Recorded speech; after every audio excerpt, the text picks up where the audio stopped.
welcome everyone to the Woke Christmas podcast. Now, I've got to tell you, I have looked all over Australia to find a co-host for this particular podcast tonight. I knew I needed somebody who was verbose. I knew I needed somebody who was creative. I also knew I needed somebody who wasn't afraid to tell it like it is. So let me introduce you to my friend who I first met 16 years ago on the dance floor of Chasers. Welcome to 15 Minutes of Fame, Peter van Miltenburg. Well, good afternoon, everybody, and thank you for the welcome, Noel.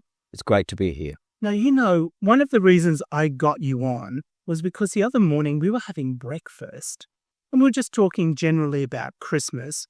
And you seem to have a lot to say about Christmas. Are you a Christmas expert? Expert's an interesting word. What I would say is that I embrace Christmas, and living in this wonderful country, Christmas is a big celebration and festival time for everybody, and has been since I was born. And so from my family and my extended family, I've experienced many different types of Christmases. And I think, therefore, I could say with some sort of trepidation, I know Christmas very well. Well, that's fantastic. You're on the right podcast. Great. Now, but one thing I did want to ask you is what's your very first memory of Christmas as a child? My very first memory of Christmas really was about the excitement, the feeling of it coming on when the Christmas tree had gone on, up, the decorations, the lights, knowing that all the conversation about Santa. Did you actually believe in the Santa? I think most children believe in Santa to a certain age. And after that, they get a different feel of what Santa is and what Christmas is about. But certainly when I was young, I was very excited that Santa, the big stocking was put on my door. And when I woke up in the morning, there'd be this massive stocking with presents in it. So maybe it was a mixture of, as you go from being a child to a young child, being up 10 to 12 years of age, there's still that element of surprise, joy, and almost that sense of this is a time when our family gets together. Do you know, I remember waking up not Christmas morning, Mum would always put out like a little bit of alcohol for Father Christmas, and I'd always sort of try and stay awake until, like the wee hours of the morning, but I'd always doze off and I'd wake up and suddenly there were all these presents around the bed. So that's my memory of Christmas. Did you try and stay awake so that you could watch Santa Claus?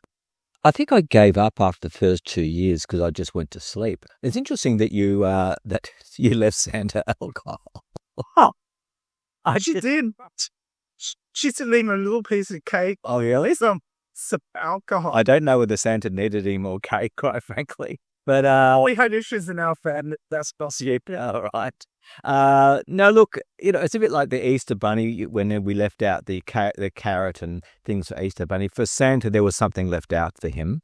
But I was more surprised about the fact that we had a chimney, and I couldn't quite work out ever how he actually got down the chimney. And I looked up that chimney flue, and it was a really tiny little hole, and just saw the image of Santa on the billboards and advertising. I thought, how the heck does he get down that? But maybe that's part of the mystery.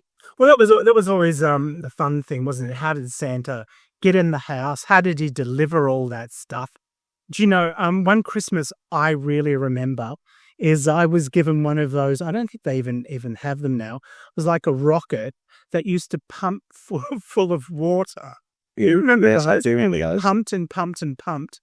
And the thing would explode into the sky. Yeah, I remember those. But what present do you remember as a child that, like, years later keeps coming back to you? Like, for me, it's the rocket.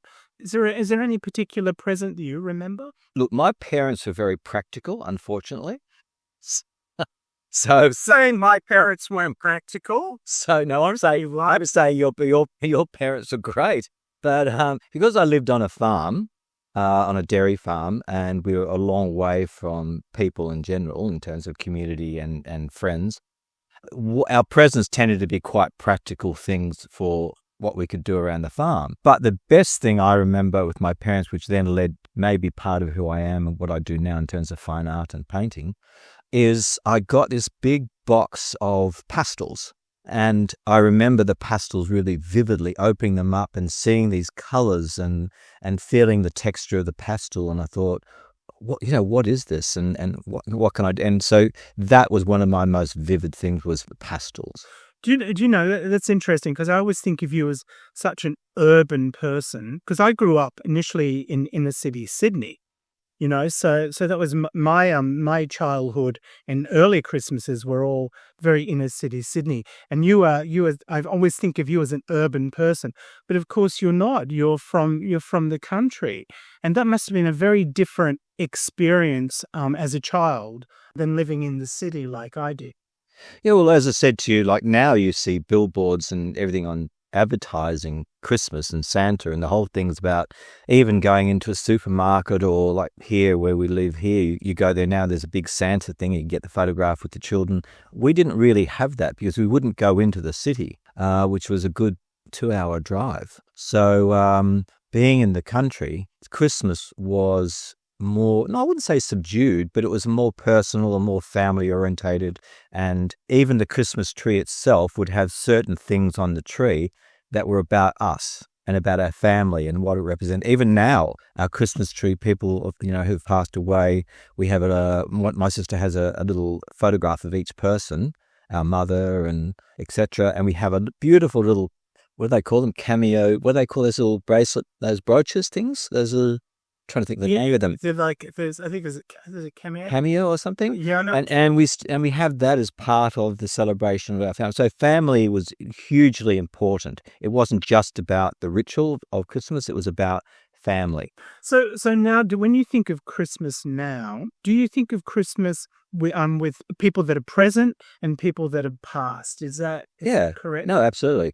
We really do acknowledge the people that have been with us for many years and are now passed on, and just that love of the family and the love of our unity together. And it's been a very strong bond, and it still continues to do that. Do you know, talking of, this is getting a bit strange, but talking of people passing at Christmas time, my grandmother died 10 days before Christmas. And this is a true story. And I remember my brother-in-law took me aside and he said to me, we have to bury her before Christmas. Otherwise, it's going to spoil everybody's Christmas, because my mother and my sister were so incredibly close to my nan.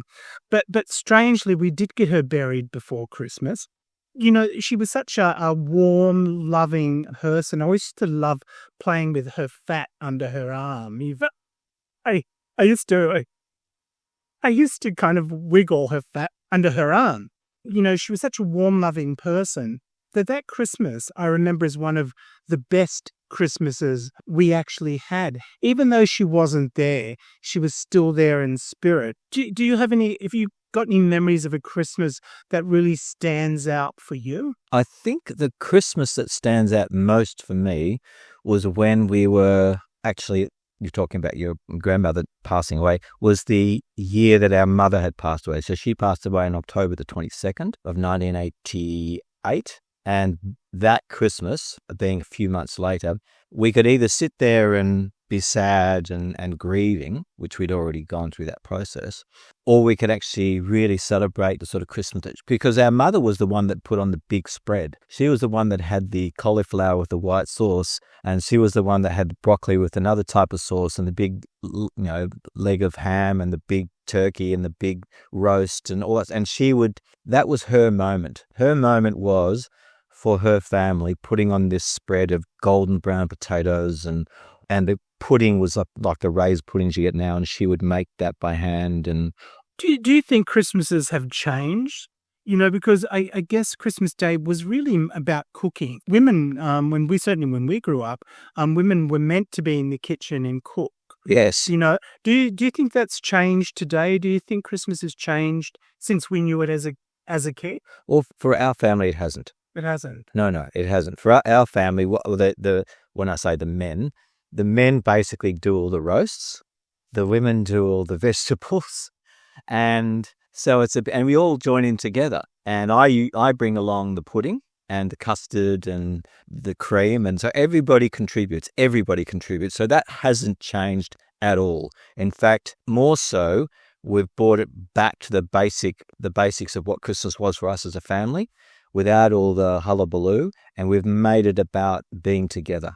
So is that what you're going to be doing this Christmas Day? Will you have the Christmas tree up? Will there be images of people past and people that are still present with us? And it won't be your mother, but it'll be your sister cooking, and you'll be contributing as well? Yeah, everybody contributes. Everybody either has a part to play in terms of taking care of the children and playing games with the children, or setting up the lunch, or cleaning up after lunch, or everybody has their thing that they do. But as an entirety, we come together to do that. And it will be the same this year. When you think about Christmas, you think about food, because we do think about food when we think of Christmas. Is there a Christmas dish that you really love? Or is there a Christmas dish that is your specialty?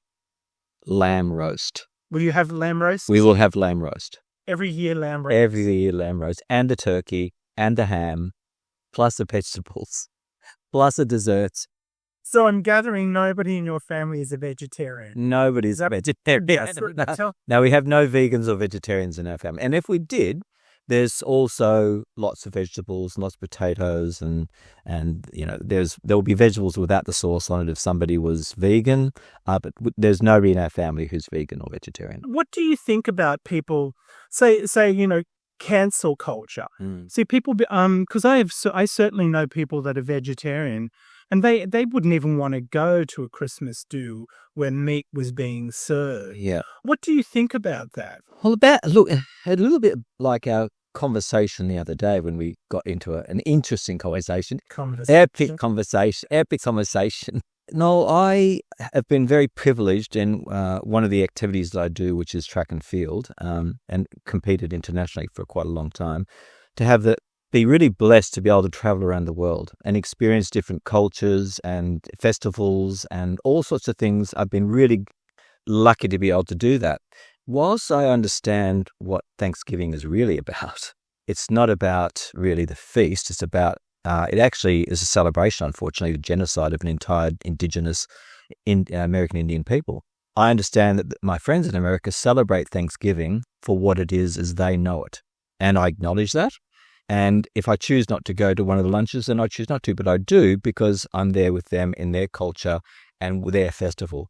When I was in Spain, would I go along to a bullfight? No, I wouldn't. But would I say to them, I'm really uncomfortable at bullfighting, so therefore, if I live there, I can choose to do it or not do it. Do you understand what I'm saying?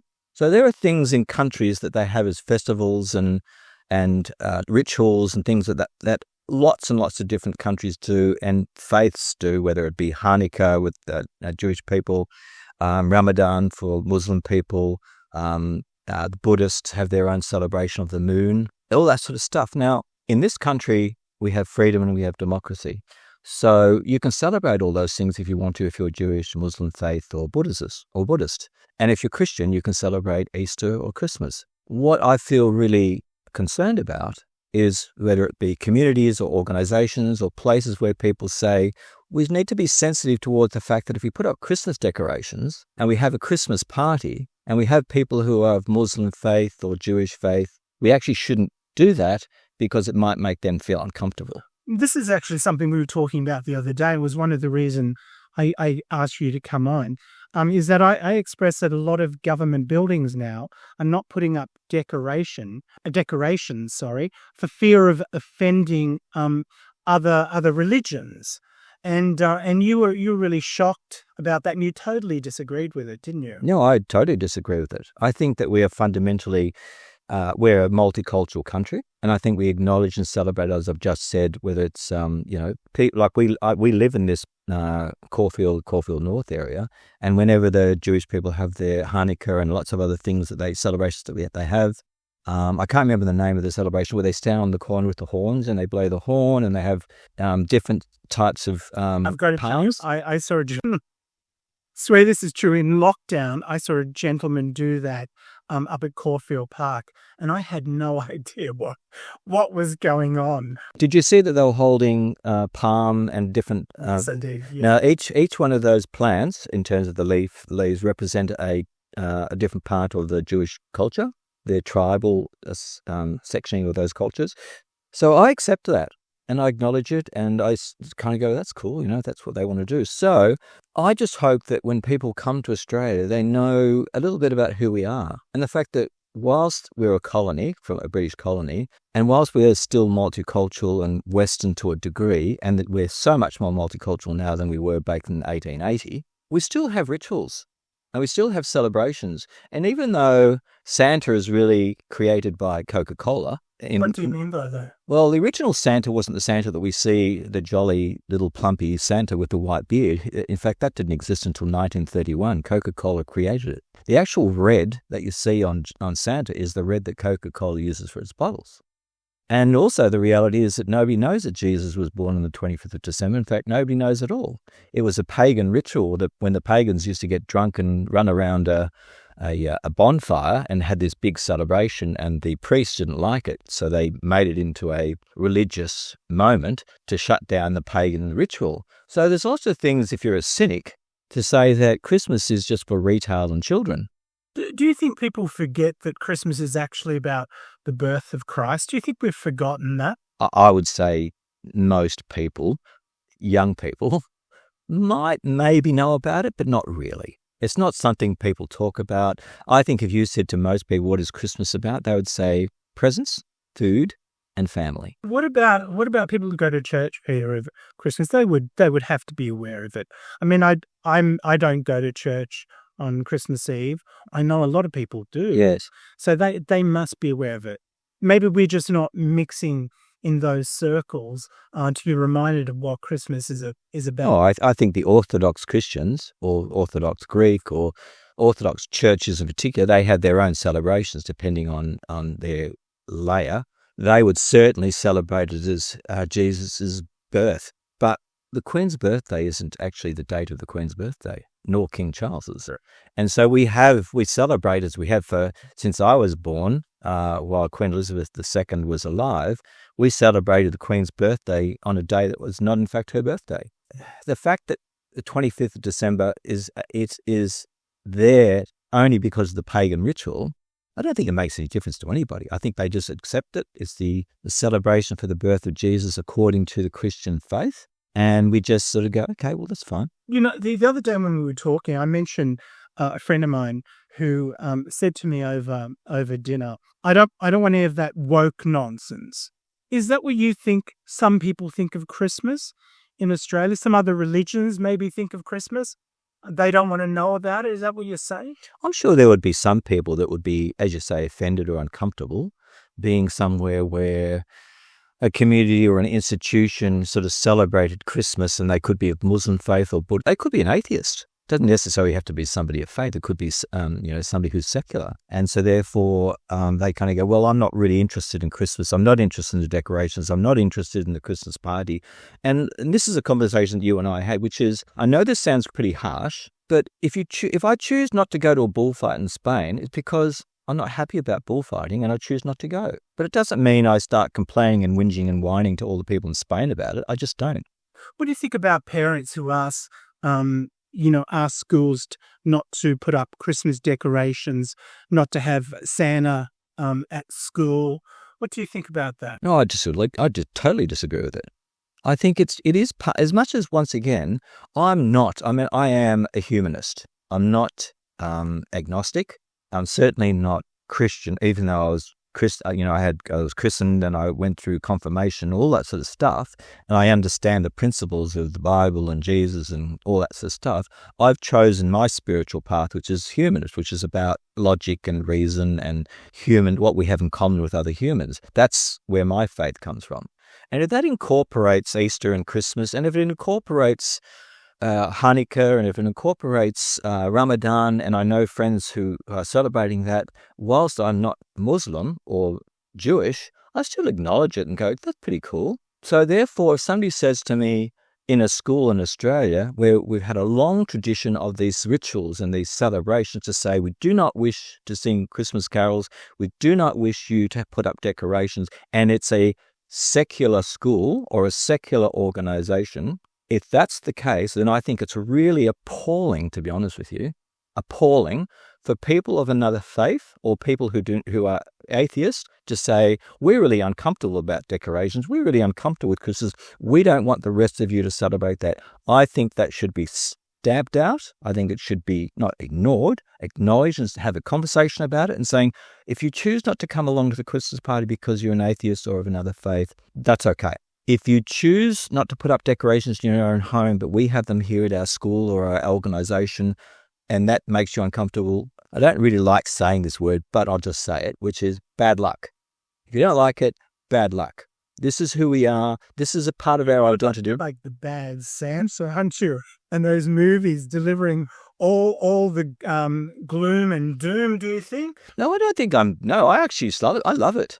Even though, once again, I'm humanist and I'm not Christian as practicing Christian, nevertheless, I look at it and go, I love seeing the kids getting their photograph with Santa. I love the fact that my nephews and nieces get that done with their children now. I love seeing the decorations. Now, a lot of people, the cynics, once again, will go, it's just for retail. It's just to sell stuff. It's just for the children to get presents under the tree. It's just this whole capitalist sort of structured thing. But what they forget is that the very nature of it in the conversation you and I just had, which is, it's about family. It's about community. It's about love, and it's about sharing a moment. Now, if parents choose not to talk about it, that's the birth of Christ. If kids just get their presents and they believe in Santa for a period of time, and who cares if it was created by Coca-Cola? In the end, if it's about family and community and love, as all those other, Hanukkah and Ramadan and all these other celebrations for different faiths are, then embrace it. And if you don't like it, don't go. Don't go to the end of the year Christmas celebration. And it's a bit like if somebody said, well, I'm of Muslim faith and I can't go to that restaurant because it just serves meat. And you say, well, no, it serves vegetables as well. And they go, well, I can't possibly go into a restaurant that serves meat or pork.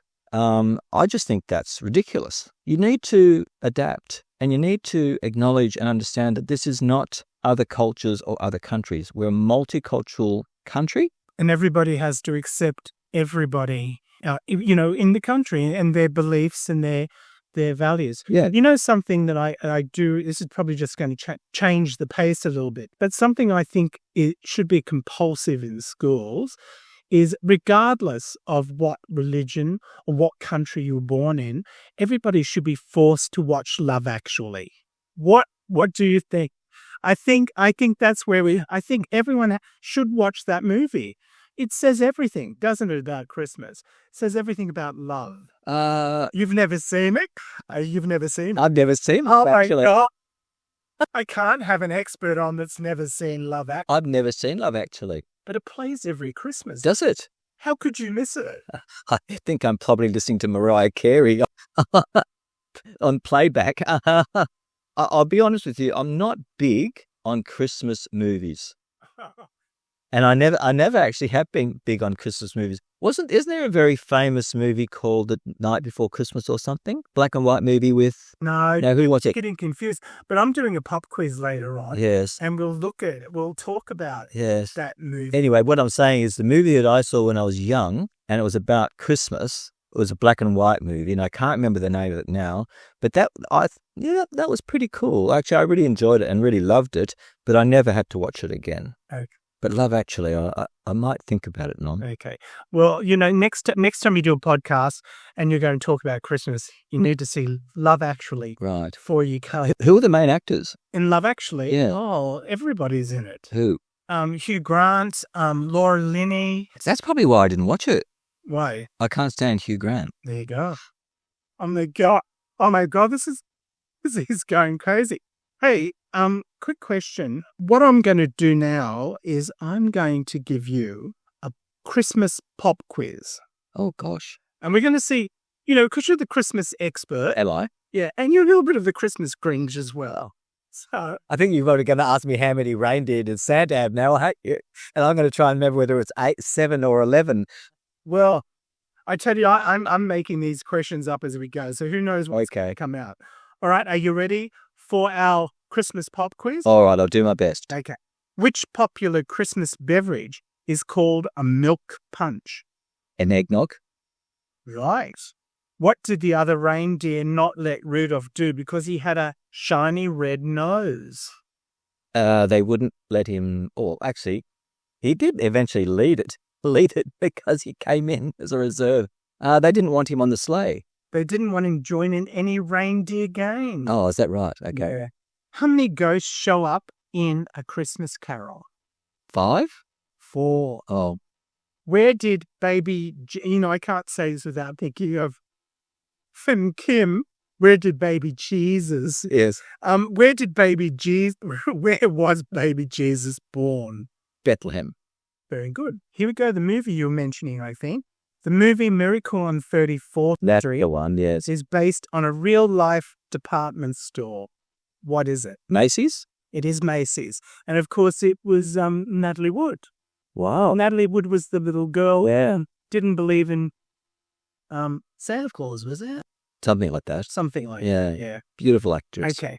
What are the 2 other most popular names for Santa Claus? Santa Claus is St. Nicholas? Saint Nick, yep. Yeah. Or Father Christmas? Kris Kringle. Oh, Kris Kringle. Okay, we'll end on this one, shall we? Elvis isn't going to have a white Christmas. He's going to have a... Elvis?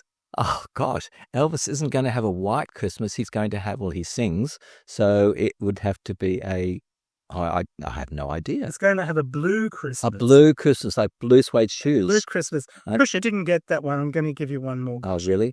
Okay. Yeah, get ready for it. In the movie Home Alone, yes. Where are the McAllisters going on vacation when they leave Kevin behind? I'm going to take a guess and say Hawaii. No, they were going to Paris. Oh, were they? Okay. I didn't see that movie either. We've got you in as our expert on Christmas. Yes. How do you think you did on those pop Christmas quiz? I think I did all right, actually, for somebody that's not really... Do you still think you're a bit of an expert on Christmas? I think I'm a reasonably good, have a good understanding of Christmas. You see, you've given me pop questions, pop culture questions, and whereas... Well, that's my thing. I know, whereas you've given me pop culture questions. So for Christmas... If you said in terms of me being an expert, which I said at the beginning, I'm not, but nevertheless, what I feel is... Well, you're like a pretend expert. No, actually, no, I'll let... What I'll actually say to you is, look, Christmas means a lot to me, even though all those things I've said to you about being secular and being a humanist, and even though I kind of go, people that spend hundreds of dollars on presents that are just, the kids are never going to remember in a couple of years' time anyway, and they'll be shoved off to some sort of, second-hand store or whatever else case. With all that, with all the cynicism that surrounds Christmas, I have wonderful, just beautiful memories of my family, and particularly our mother with Christmas, because she loved it so much. And because of that, my expert nature of Christmas is really about not the pop culture, but just embracing love and togetherness and family and just enjoying it for what it is. For that very moment where maybe somewhere else around the world, children or parents or communities that have had a really difficult time come together and have a moment, even if it's a brief moment, even if it's one day, where they stop and they reflect and they think about what they're grateful for and what they have and what they can do to give to others. Peter van Miltenburg, thank you for coming on and being our, not pop expert on Christmas, but our expert on Christmas. And Peter, this has been your 15 minutes of fame. My 15 minutes of I guess there's only one more thing left to say. Merry Christmas, everyone.